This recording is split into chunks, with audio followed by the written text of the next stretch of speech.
அதே சகோதரர் தான் கேட்குறாரு. ராணிப்பேட்டை அவலூர் என்ற ஊரில் இருந்து தமிம்ங்கிற சகோதரர் தான் கேட்குறாரு. மூசாவுக்கு பின்னர் தாவூது என்று அனைவரும் கூறுகிறார்கள். அதாவது மூசா நபி தாவூது நபிங்கிறோம்ல, யார் ஃபஸ்ட்டு அப்படின்னு சொன்னால் மூசா தான் ஃபஸ்ட்டு, அப்புறம் தான் தாவூது என்று அனைவரும் கூறுகிறார்கள். அவர் கேள்வி. ஆனால் 5:43 வசனத்தில் யூதர்களிடம் தௌராத் உள்ளது என்று கூறுகிறது. 5:46 வசனத்திலும் இவ்வாறு உள்ளது. அப்போ ஜபூர் வேதம் ஏன் அவரிடம் இல்லை? அதற்கு பின் அருளப்பட்ட ஜபூர் வேதம் ஏன் இல்லை? இதிலிருந்து மூசாவுக்கு அருளப்பட்ட ஜபூர் ஏன் அவரிடம் இல்லை என்று கேட்டுட்டு, இதிலிருந்து தாவூதுக்கு பின் தான் மூசா என்று புரிந்து கொள்ளலாமா? அதாவது தாவூதுக்கு பிறகு தான் மூசா வர்றார். மூசாவுக்கு பிறகு தாவூது வந்திருப்பாரையானால் தாவூதுக்கு வழங்கப்பட்ட ஜபூர் வேதம் இந்த மக்கள்கிட்ட இருந்திருக்கும். யூதர்களை பற்றி பேசும்பொழுது அவங்கள்ட்ட தௌராத் இருந்ததாக அல்லாஹ் சொல்கிறானே தவிர ஜபூரும் இருந்ததாக சொல்லவில்லை. அதனால் என்ன வருதுன்னு கேட்டால், அப்போ ஜபூர் மூசாவுக்கு முந்தின வேதம் அது அப்படின்னு இதுலேருந்து புரிஞ்சுக்கலாமான்னு கேட்குறாரு. இதுலேருந்துலாம் அப்படி புரிய முடியாது. புரிகிறதுக்கு ரீசனே இதில் கிடையாது. ஏன்னு கேட்டால், ஒருத்தர்கிட்ட தௌராத் இருக்குது என்று சொன்ன காரணத்தினால, ஒரு விஷயத்தை சொன்ன காரணத்தினால இன்னொரு விஷயம் இல்லைன்ற அர்த்தம் எப்போவுமே வராது. பொதுவான புரிதல் என்னன்னு கேட்டால், அவர் ரொட்டி சாப்பிட்டார் என்று சொன்னதுனால கறி சாப்பிடலன்னு வராது. ரொட்டி சாப்பிட்டாருங்கிறது தான் சொல்லப்படும். தௌராத் அவரிடம் இருந்தது என்ற காரணத்தினால ஜபூர் இல்லைன்னு வராது. தௌராத் இருந்தது, அதை பற்றி பேசியிருக்கிறோம். ஜபூர் இருந்ததை பற்றி இது பேசலைன்னு வருமே தவிர ஜபூர் இல்லைன்னு எப்படி நீங்கள் விளங்கிடுவீங்க? ஜபூர் அவங்கள்ட்ட இருந்திருக்கும். எது முக்கியமான ஒன்றோ அதை தான் சொல்லுவார்கள். இப்போ ஒரு உணவு சாப்பிடுவதில் பிரியாணி சாப்பிட்டேன்னு சொல்லுவாங்க. பிரியாணி மட்டுமா சாப்பிட்ருப்பாங்க? பிரியாணியோட துணைக்கு எத்தனை விஷயங்கள் என்ன செஞ்சுருப்பாங்க? அந்த கூட்டு, இந்த கூட்டு, வெங்காயம், சம்பளம், இது எத்தனை சாப்பிட்ருப்பாங்க. அதை சொல்கிறது இல்லை. பிரியாணி சாப்பிட்டான்னு சொல்லி அப்போ ஏன் வெங்காயத்தை சொல்லவில்லைன்னு கேட்கக்கூடாது. வெங்காயம் இருந்திருக்குன்னு சொல்ல மாட்டாங்க. ஏன்னு கேட்டால் முக்கியம் வாய்ந்தது சொல்லுவாங்க. ஜபூர் தௌராத்து கொஞ்சம் பெரிய நூல், முக்கியத்துவம் வாய்ந்த நூலாக கருதி என்ன செஞ்சாங்கன்னா அவங்க பாதுகாத்து வச்சுருந்தாங்க. அதனால் தௌராத்து இருக்குன்னு சொல்லப்பட்டுச்சே தவிர அவங்கள்ட்ட ஜபூர் இருக்கலைன்னு சொல்லப்படவே இல்லை. அதனால் ஜபூர் இல்லை, அதில் ஜபூர் அவங்கள்ட்ட இல்லாத காரணத்தினால் அது முந்தியதாக இருக்கும், மூசா நபிக்கு முந்தியதாக இருக்கும்னு கருத்து வழங்குறீங்க. சரி, மூசா நபிக்கு முந்தியதாகவே இருக்கட்டுமே. முந்தியதாக இருந்தாலும் அது அவங்கள்ட்ட தொடர்ச்சியாக வந்துக்கிட்டு இருக்குமே. மூசா நபிக்கு முந்தின வேதம் ஆதியாகமத்திலேருந்து அவங்க யூதர்கள் பாதுகாத்தானே வச்சுக்கிட்டு இருந்தாங்க. அப்போ ஜபூர் முந்தியதாக இருந்தால் கூட அதுவும் அவங்கள்ட்ட இருக்கத்தான் வேணும். பிந்தி இருந்தால் தான் இருக்குன்னு அவசியம் கிடையாது. மூசாவுக்கு பிந்தி ஜபூர் வந்திருந்தாலும் சரி, மூசாவுக்கு முந்தி ஜபூர் வந்திருந்தாலும் சரி, அந்த ஜபூர் யூதர்கள்ட்ட இருக்கவில்லைன்னு நீங்கள் எடுக்கவே முடியாது. யூதர்கள்ட்ட இருந்திருக்கலாம். அதை அல்லாஹ் சொல்லலையே தவிர இல்லைன்னு அர்த்தம் இருக்கு. நீங்களே பல வசனங்கள் அல்லாஹ் இவ்வளோ விஷயங்களை பேசுகிறான், நீங்கள் 3 வசனத்தை மட்டும் குறிப்பிட்டு கேள்வி கேட்டிருக்கிறீங்க, மீதி வசனங்கள்லாம் மறுக்கிறீங்கன்னு அர்த்தமா? அதுக்கு தேவையானது கேள்வியாக கேட்டிருக்கிறீங்க. இன்னும் எவ்வளோ விஷயங்கள் நீங்கள் கேட்காம இருப்பீங்க. கேட்காத விஷயங்கள்லாம் மறுக்கிறதுன்ற அர்த்தத்தில் யாருமே புரிந்து கொள்ளக்கூடாது. அப்போ புரிந்து கொள்கிற சிந்திக்கிற விதம் இது கிடையாது.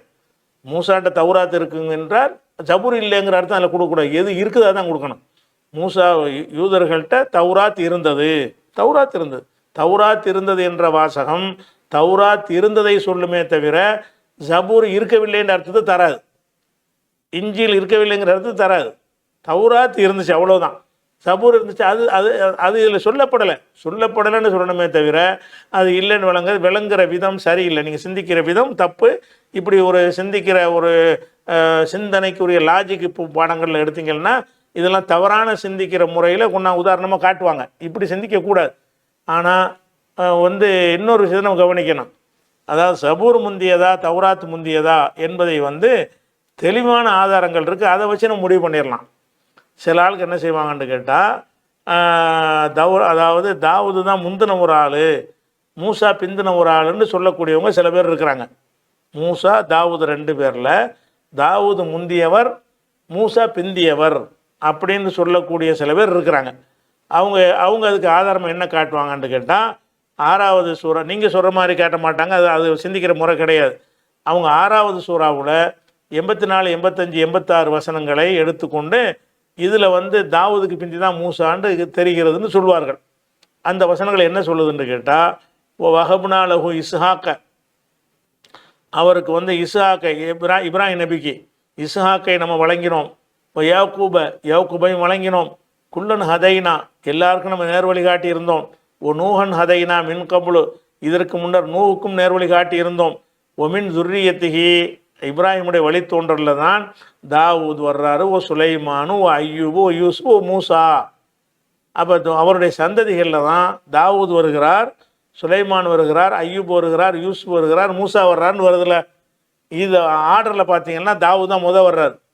அவருடைய சந்ததிகளில் மூசாவுக்கு அப்புறம் தாவூது சொல்லப்படலை, தாவூதுக்கு அப்புறம் மூசா சொல்லப்படுது.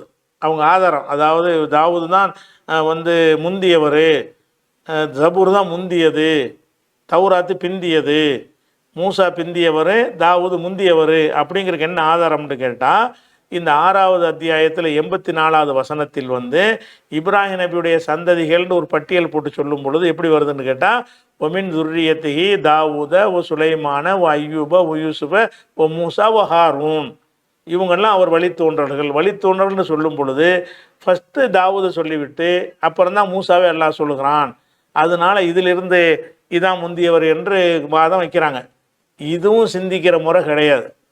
10 பேர் வரும்போது இவர் வரிசையாக சொல்கிறோம்னு கேட்டால், இவர் முந்தி வந்தார் பிந்தி வந்தார்னு அர்த்தத்தில் சொல்லுவது கிடையாது.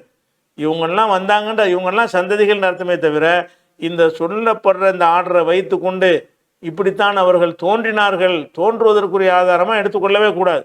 நம்மளே ஒரு 10 பொருளை செய்யும் பொழுது சொல்லும் பொழுது என்ன செய்வோம், வருஷப்படியெல்லாம் சொல்ல மாட்டோம். 10 விஷயங்களை யாவப்படி சொல்லும் பொழுது நம்ம எது யாபத்தில் வருது அந்த 10ஐயும் சொல்லுவோம். அதை சொல்கிறதுனால இதை சாப்பிட்டார், 2வது இதை சாப்பிட்டார், 3வது சாப்பிட்டார்னு சொல்ல இயலாது.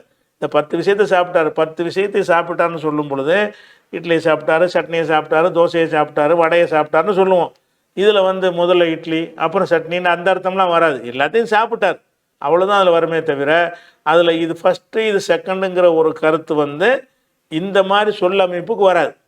அவருடைய வழித்தோன்றல்களில் அப்துல் காரி, இஸ்மாயில், மூசா, முஸ்தபா இருக்கிறாங்கன்னு சொன்னால் அவர் தான் மூத்தவர், இவர் தான் செகண்டில் உள்ளவர்னு இந்த வார்த்தைக்கு அர்த்தம் வராது.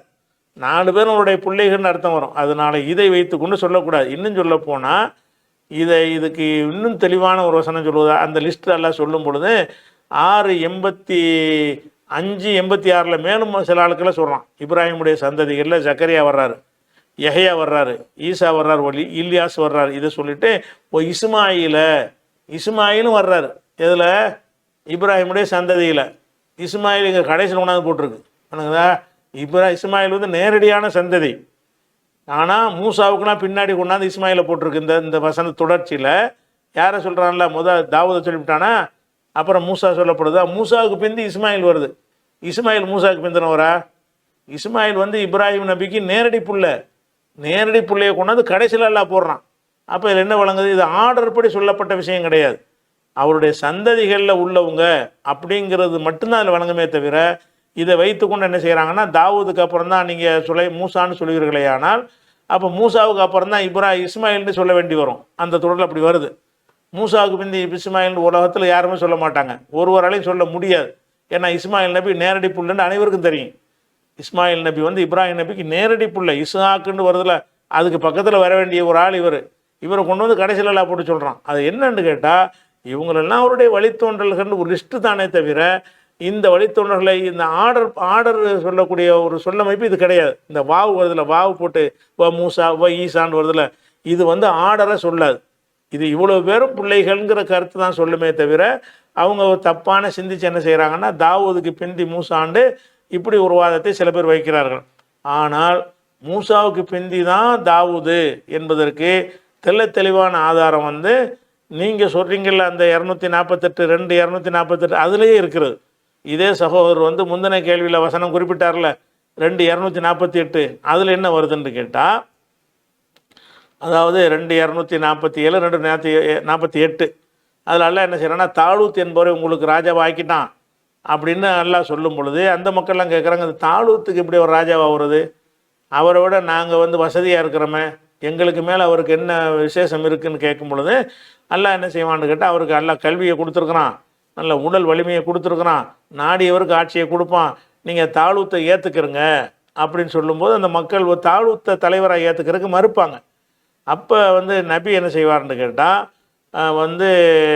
தாலூத்தை அல்லாஹ் தான் நியமித்திருக்கிறான் என்பதற்கு நபி சுயமாக நியமிக்கலை, அல்லாஹ் தான் நியமிச்சிருக்கிறான் என்பது ஆதாரம் காட்டுறாரு. என்ன ஆதாரம் காட்டுறாருன்னு கேட்டால், ஓ காலலகும் நபியுகும், அப்போ அந்த சமுதாயத்தில் இருந்த நபி அவங்களுக்கு சொல்லுகிறார், இன்ன ஆயத்த முல்கிஹி, தாலூத்து வந்து ராஜாவா நியமிக்கப்பட்டார் என்பதற்கு ஆதாரம் என்னவென்று சொன்னால், ஏத்தியக்மு தாபூத்து, உங்களுக்கு வானிலிருந்து ஒரு பெட்டி ஒன்று இறங்கும், ஃபீஹி சக்கீனத்தும் ரபிக்கும், உங்கள் இறைவனிடமிருந்து உள்ள ஒரு அமைதி தரக்கூடிய ஒரு பெட்டி ஒன்று இறங்கும், மன அமைதி உங்களுக்கு தரும்.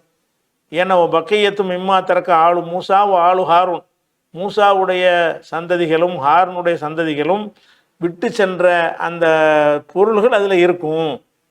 அந்த பொருள்கள் மூசாவுடைய பயன்படுத்திய பொருள்கள், ஹாரூன் பயன்படுத்திய பொருள்கள்லாம் உங்களுக்கு வந்து வரும், அந்த பெட்டிக்குள்ளே இருக்கும். அதை வச்சு நீங்கள் என்ன விளங்கிக்கலான்னு கேட்டால், இறைவன் தான் அதை நியமிச்சிருக்கிறான், இறைவன் நியமித்தான் என்பதற்கு அந்த நபி சொல்லும்போது ஒத்துக்கிற மாட்டேங்கிறாங்க. ஒரு நபி சொல்கிறாரு அல்லாஹ் தாலூத்தை நியமிச்சிட்டான், அது எப்படி தாலூத் எங்களோட பெரிய ஆளா அப்படின்னு கேட்பாங்க. இப்போ ஒரு பெட்டி எல்லாத்தையும் இறங்கும் பாரு, அதில் மூசா நபி ஹாரூன் நபியுடைய அத்தாட்சிகள்லாம் அதில் அவங்க பயன்படுத்திய பொருள்கள்லாம் அதில் இருக்கும், அதை வச்சு விளங்கிக்க இது இறைவன் தான் நியமித்தான் என்பதற்கு அது ஒரு பெட்டி இறங்கணுங்கிற ஒரு அற்புதமான முறையில் நிகழ்த்தி காட்டி அவர் நிரூபிக்கிறார். அப்போ என்ன வருதுன்னு கேட்டால், தாவூது நபி உடைய காலத்தில் இது நடந்த சம்பவம். தாவூது நபியும் அங்கே ஒரு படை வீரராக இருக்கிறார்ல, அப்போ இறங்குது, அந்த பெட்டியில் இறங்குது. மூசா நபி பயன்படுத்திய பொருள்கள் இறங்குதுன்னா யார் முந்தினவர்? மூசா நபி முந்தினாள். மூசா நபி முந்திய ஆளாக இருக்க போய் தான் உங்களுக்கு முன்னர் சென்று விட்ட மூசா நபி பயன்படுத்திய பொருள்கள் எல்லாம் அடங்கிய ஒரு பெட்டி உங்களுக்கு அல்லாட்டிருந்து இறங்கும் அப்படின்னு சொல்லப்படும் பொழுது, அப்போ தாவூதுக்கு முந்தினவர் தான் மூசாங்கிறது தெல்ல தெளிவாக இதில் சொல்லப்படுறதுனால, அது யார் முந்தினவர்? மூசா தான் முந்தினவர். மூசாவுக்கு பிறகு தான் தாவூது சுலைமான்லாம் வர்றாங்க அப்படிங்கிறது தான் சரியான கருத்து. 2 248 சிந்திச்சிங்கன்னா விளங்கிக்கலாம்.